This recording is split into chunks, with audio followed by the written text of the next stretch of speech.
अस्सलामुअलैकुम, welcome back to my channel. कैसे हैं आप सब? आई होप आप सब खैरियत से होंगे। अल्हम्दुलिल्लाह हम भी खैरियत से हैं। आज मैं आप सबसे बहुत ही ख़ास रेसिपी शेयर कर रही हूँ। ये बहुत आसान है बनाना और बहुत सिंपल है। ये है कोयटा का मशहूर रोश। ये कोयटा में बहुत मशहूर है और बहुत मज़े की होती है। बहुत शौक़ से लोग इसे खाते हैं। इसमें कोई मसाले यूज़ नहीं होते हैं। ये सिर्फ़ नमक में रेडी होती है। सिर्फ नमक में ही पकाने से इसका फ्लेवर बहुत मज़े का होता है और बहुत जूसी बनता है। ये मुझसे एक मेरे सब्सक्राइबर ने कमेंट किया था कि आप हमें रोश की रेसिपी हमसे शेयर करें, तो उनके कहने पे मैं आप सबसे रोश की रेसिपी शेयर कर रही हूँ। अगर वीडियो अच्छी लगी तो आपने लाजमी मेरे चैनल को सब्सक्राइब करना है, लाइक करना है, ज़्यादा से ज़्यादा शेयर करें मेरे चैनल को और मुझे कमेंट में ज़रूर बताएं आपको मेरी रेसिपी कैसी लगी। और वीडियो को आपने एंड तक देखना है बग़ैर स्किप किए हुए। बिस्मिल्लाहिर्रहमानिर्रहीम। यहाँ पे है मेरे पास मटन के मैंने बड़े बड़े पीसेस करवा लिए हैं, जिसमें हड्डी भी है, गोश्त भी है।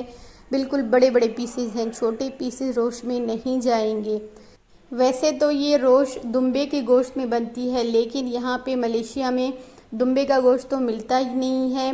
मटन मिलता है लेकिन वो भी फ्रोज़न होता है। तो आप अगर दुम्बे का लेना चाहते हैं तो वो लें, वो बहुत मज़े का बनता है, फ्रेश आपको मिल जाएगा। मैंने क्या किया, एक पतीले में मैंने अदरक लहसुन पेस्ट डाला है 1.5 टेबल स्पून और उसको फैला दिया है चम्मच की मदद से। आपने देखा पूरे पतीले की तह पे मैंने फैला दिया। उसके बाद मैं ये मटन के पीसेस इस तरह से रखती जाऊंगी। ये लास्ट छोटा वाला मेरे पास हड्डी वाला था। एक अदद मेरे पास टमाटो है बिल्कुल छोटे साइज़ का, उसे मैंने 4 हिस्सों में कट कर लिया है स्किन के साथ। इसी तरह से मैं चारों कोनों पे रख दूंगी। 1 टेबल स्पून भर के मैं इसमें नमक शामिल करूंगी, लेकिन नमक मैं एक जगह पे नहीं डालूंगी। नमक मैं हाथ में डाल के और बोटियों के ऊपर भी डालूंगी और अच्छी तरह से पूरी जगह पे डाल दूंगी। इसके बाद मैं इसमें 3.5 गिलास पानी के शामिल करूंगी। और सॉरी, मैंने आपको मटन के वेट का नहीं बताया क्योंकि मुझे ख़ुद भी अंदाज़ा नहीं है। मेरे हस्बैंड लाए थे काफ़ी ज़्यादा, तो वो एक ही मतलब क्वांटिटी में लाए, तो अब मुझे नहीं पता कि जो मैंने निकाला है वो कितना है। आप अपनी मर्ज़ी से कम ज़्यादा कर सकते हैं। इसके बाद मैंने क्या किया, एलुमिनियम फॉइल से मैं इसे अच्छी तरह से कवर कर दूँगी ढक्कन रख के, ताकि कहीं से भी एयर ना निकले।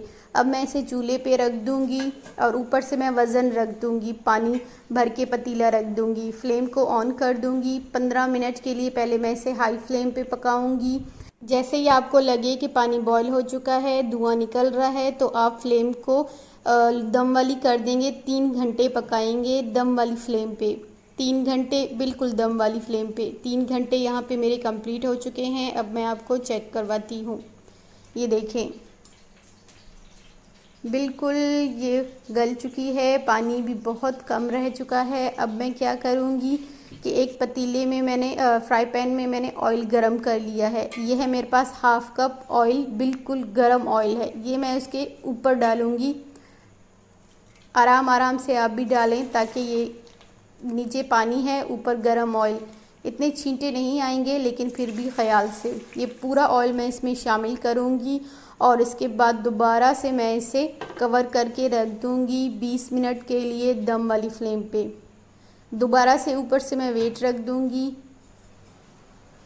20 मिनट कंप्लीट हो चुके हैं। अब मैं आपको दिखाती हूँ अब ये कैसे है।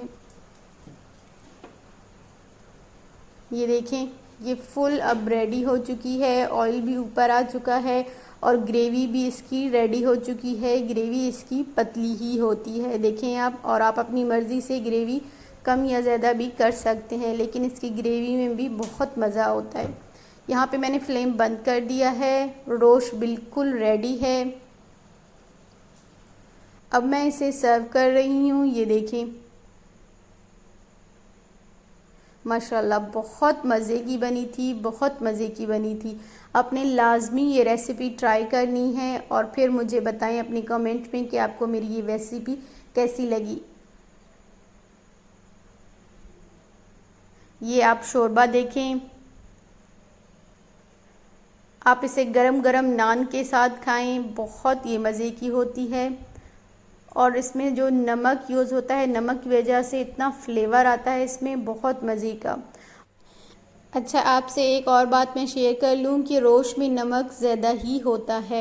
ये नहीं कि हम डेली जो खाने खाते हैं उस हिसाब से हम यूज़ करेंगे, नहीं, इसमें थोड़ा सा नमक ज़्यादा होता है क्योंकि बोटियों के अंदर तक भी नमक जाना चाहिए, फ्लेवर बोटी में भी आना चाहिए और शोरबे में भी। यहाँ पे मैंने इसके साथ दाल बना ली थी। ये दाल मैं इसके साथ सर्व करूँगी। इसके साथ यही वाली फ्राई दाल ही सर्व होती है। अब मैं आपको ये चेक करवाती हूँ कि ये किस हद तक गली हुई है और बहुत सॉफ्ट और जूसी बनी थी, बहुत मज़े की।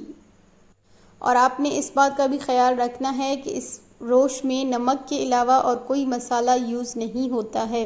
नमक भी बोटियों पे पहले नहीं लगाई जाती है, बाद में पतीले में ही डाला जाता है। कोयटा का रोश ऐसा ही बनता है।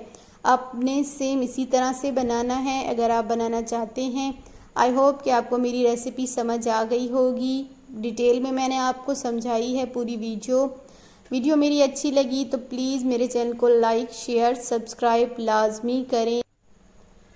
और आपने इस बात का भी ख्याल रखना है कि बोटी इस हद तक जो गल चुकी है लेकिन वो पतीले में टूटनी नहीं चाहिए, पतीले में रेशा रेशा नहीं होनी चाहिए। ये साबित बोटियाँ ही बहुत मज़े की लगती हैं। जब आप उसे सर्व करते हैं तो आप उसे ख़ुद अपने हाथों से तोड़ें, इतनी सॉफ्ट होती है लेकिन वो पतीले में टूटनी नहीं चाहिए। उम्मीद करती हूँ कि आपको मेरी बात और मेरी वीडियो समझ आ गई होगी, पसंद भी आई होगी। चलती हूँ मैं अब, अल्लाह हाफ़िज़।